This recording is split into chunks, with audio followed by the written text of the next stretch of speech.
काल महामानव भारतरत्न डॉक्टर बाबासाहेब आंबेडकर ज्यांनी संविधानातून तमाम भारतीयांना न्याय द्यायचा, सर्व जाती धर्माच्या लोकांना सन्मान करून त्यांना न्याय द्यायचं संविधानातून ज्यांनी काम केलं, असे महामानव आदरणीय भारतरत्न डॉक्टर बाबासाहेब आंबेडकर ह्यांचा फोटो फाडून त्यांनी तो जाळला, हा महापुरुषांचा अपमान व संविधानाचा अपमान राष्ट्रवादीचे नेते जितेंद्र आव्हाड यांनी केलेला आहे।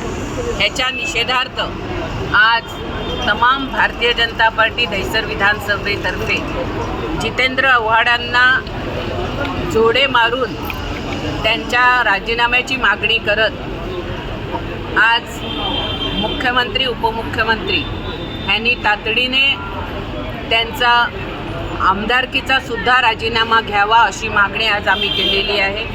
त्याचबरोबर त्यांच्यावर तातडीने गुन्हा दाखल करून त्यांना अरेस्ट करावं अशी मागणी केलेली आहे। जितेंद्र आव्हाड यांचं म्हणणं आहे की आम्ही दरवीत माया नाही दरवीत चुकून होतं, याबद्दल एक ज्या शरद पवारांनी ज्या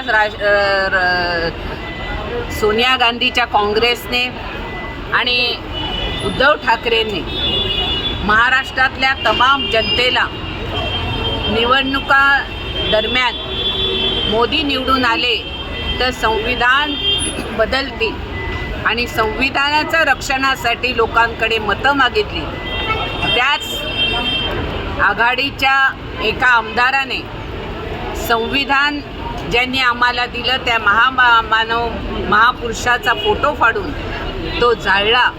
ह्याचा अर्थ ह्यांना संविधानाबद्दल आणि बाबासाहेब आंबेडकरांबरोबर किती प्रेम आहे ते दिसून येते। त्यामुळे शरद पवारांचं आता बहुरूपी चेहरा हा जनतेला माहिती पडलेला आहे।